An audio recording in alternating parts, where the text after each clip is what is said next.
McDonald versus sushi and ramen Starbucks McDonald versus sushi and ramen Toastmaster Hoàng Minh Lượng.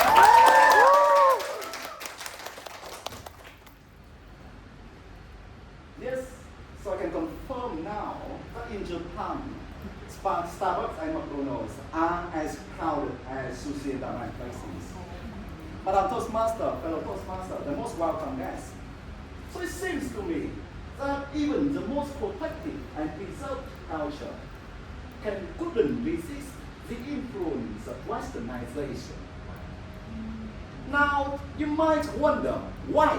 Why do they have to resist that influence? And if they don't, what's going to happen then? And that's the things I'd like to address through my speech today.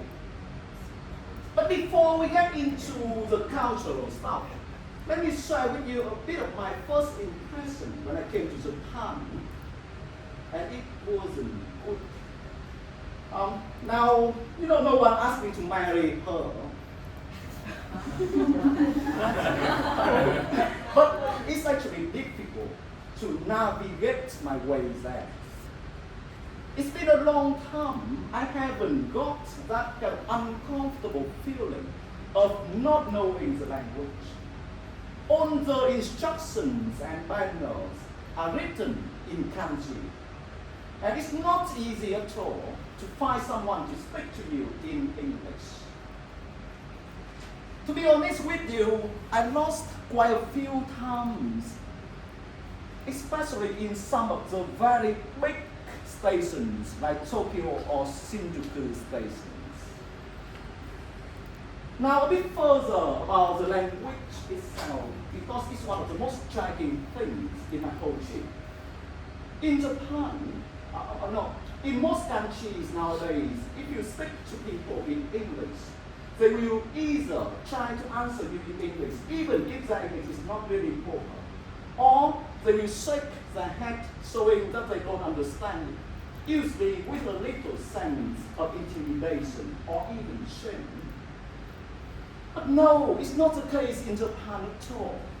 In fact, the Japanese, they were going to speak back to you in Japanese, even though you've spoken to them in English, and you so clearly that you don't understand anything in Japanese. At first, I actually was amazed, startled, and even a bit offended, to be honest with you. Only later, I could realize how hard and serious they are in trying to preserve their language and preserve their culture. Because I guess we all know well how language and culture go together, right? So what is actually that culture that they are trying to preserve there? Of course, it's not easy to detect, especially for tourists who's been there for only a few days like myself. So here are just a couple of remarks I could observe and interpret from a culture that I believe strongly built on trust. It reflects on the way the bus system is organized there, completely different. So people get onto the bus from the rear door actually, and when they want to stop, they're going to go to the front door, pay, and then say thank you and goodbye to the driver before they go. Now that kind of old way of running the bus system has been proven to be a bit less efficient nowadays.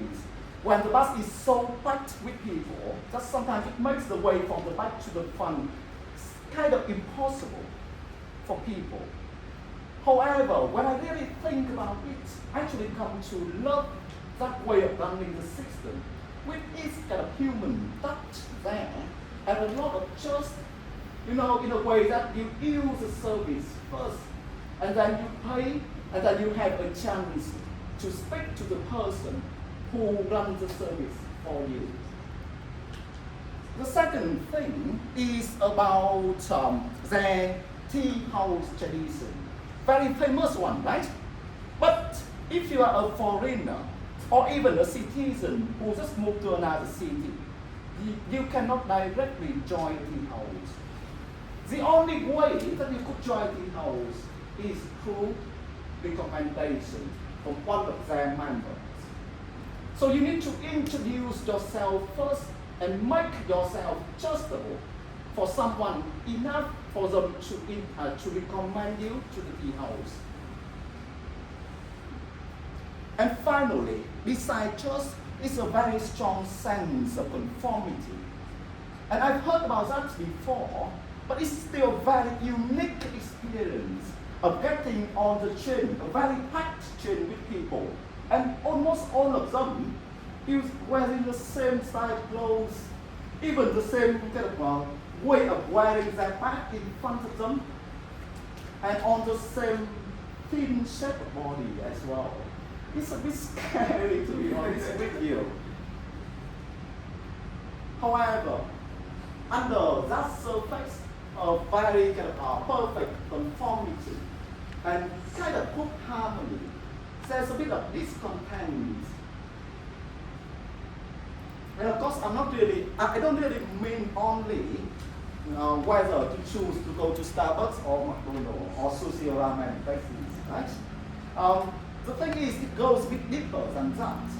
Now, another striking fact about Japan is that their government has done an exceptional job in maintaining the salary gap, the difference between the highest and lowest salary in the society. And through that, keep the difference between the rich and the poor manageable. Of course, there's still some very rich families in Japan. However, in overall, the level of inequality is pretty low, especially in comparison with some developed countries in the West. So life there in Japan has been following a pretty predictable way that, you know, when you are young, you get low salary. As the salary gets higher and higher, the older you are, the more closer you get to the retirement age. It's right already. Can I have a couple more minutes to finish my speech, please? Yes. Thank you. So no need to use bell.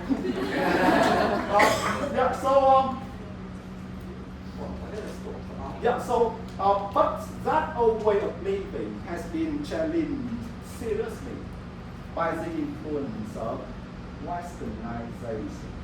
So some MNEs, financial institutions, and especially those American tech companies, they have paid the young exceptionally well. And you know what happens when you are young and you get good salary, right? You tend to spend money a bit carelessly. And it's actually this job, the social kind of relationship there. It causes a bit of tension between the young and the old. In fact, there's a bit of talk around in Japan now about the generations, the older generation, aged 50 to 60. And they even have a term to call that generation. They call it the lost generation. As I remember vividly one scene, it was early morning. I walked along the Kamo River in Kyoto, and on one side are some kind of old gentlemen running for their morning exercise, and on the other hand, some young man obviously was suffering from the night hours, vomiting and lying unconsciously on the grass. And you know, it's not difficult to observe that kind of tension in their society. So, to conclude this speech, I guess, you know, Japan, as every other society, has some good traditions, but it's struggling with the new way of living as well. However, overall, I think I can say that it is a very kind of a good course in culture and sociology for myself.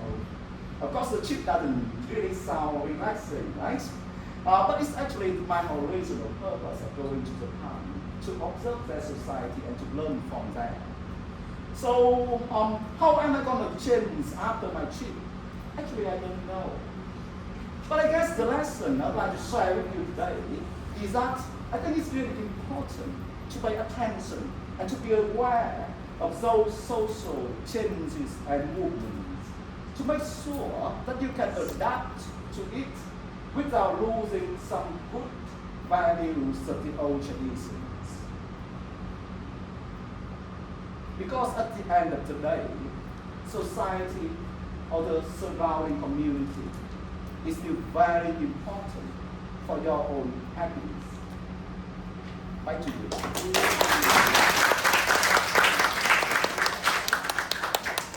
Thank you, Postmaster Hoàng Minh Lương, for a trip to Japan. That also concludes our prepared speech section today. Well, I sit there, but I travel through USA and then Australia and then Japan, throughout the world, right? And that's the power of storytelling. We can travel by listening to the amazing speakers here. Okay, thank you again for all the speakers for sharing.